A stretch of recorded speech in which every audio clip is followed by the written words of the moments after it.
So Hebrews 11:1 says that now faith is the substance of things hoped for, the evidence of things not seen. I once heard someone say that hope is like the container for faith. I thought that was so profound. So it's like faith is the substance, that what you would pour inside of hope, right? Which would be the container. So this is the verse that kept coming up when I was studying out 2 Kings 4, the story of Elijah and the widow's oil. So in this story, there's a widow and she calls out to Elisha and she's like, hey, I'm in debt. The creditors are coming to get my sons. And then he says, tell me what you have in the house. And she says, your maidservant has nothing in the house but a jar of oil. So what stood out to me here was a couple of things. First of all, that he asked her, what do you already have in the house? Many times what we look at as ordinary or something that doesn't have value, for her it was just a jar of oil, and it was only one jar. And so it looked small to her. But many times those are the things that the Lord wants to actually anoint for multiplication. I think sometimes these can look like things that people have always told you that you're good at, or you just kind of think that these things are part of your personality.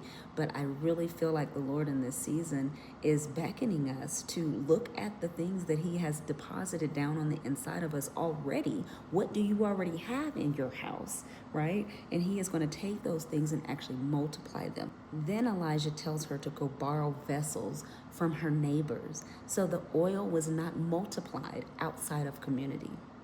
Many don't want to hear this, but maybe the breakthrough of anointing that you feel like you are on the brink of is not going to happen outside of community. Maybe it's going to happen in community and not just in your prayer closet alone.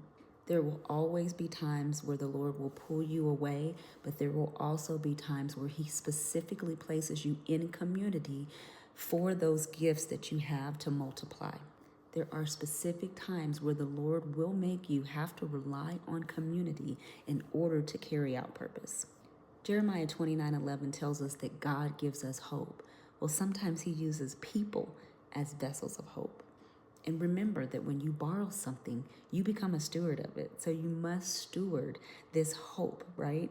Don't allow the enemy to steal it from you, because if he can rob you of hope, that means he can get you out of faith. And if he can get you out of faith, that's when unbelief starts to creep in. As I was reading this verse 3, I heard, prepare like you are expecting. Elijah told her not to just get a few jars. He told her to get many jars. So the last verse I want to touch on is verse 4, where Elijah tells the widow and her son to go inside, shut the door, and pour the oil into the jars. Many automatically believe that it's because he wanted this blessing to be private, or he didn't want it to be like a showy blessing. But let me offer a different perspective. So the word shut in Hebrew actually means surrender. And the door is the way that you walk into a place, the way you go into something. I really believe that this is a picture of the widow having to surrender her way of doing things, having to surrender her broken heart before the Lord, maybe even surrendering loneliness. In Hebrew, widow actually means a lonely woman.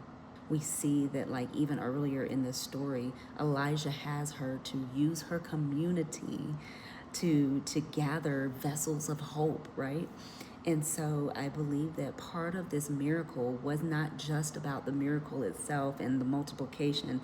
It was also some heart work that the Lord was doing for her. I'm reminded of the woman of the issue of blood in the New Testament here, but she had to, by faith, reach out and grab the hem of Jesus's garment. She had to surrender any unbelief from years of suffering with this illness and not being healed. She surrendered, and when she did, her faith made her well. How many of us have to surrender our unbelief today? How many of us have to surrender our isolation today?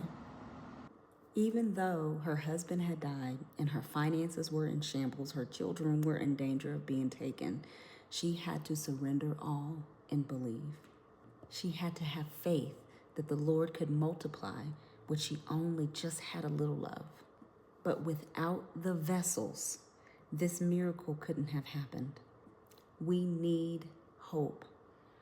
We need community. I encourage you to study Hebrews 11 this week and allow your vessel of hope to be reconstructed so that God can fill it with much faith.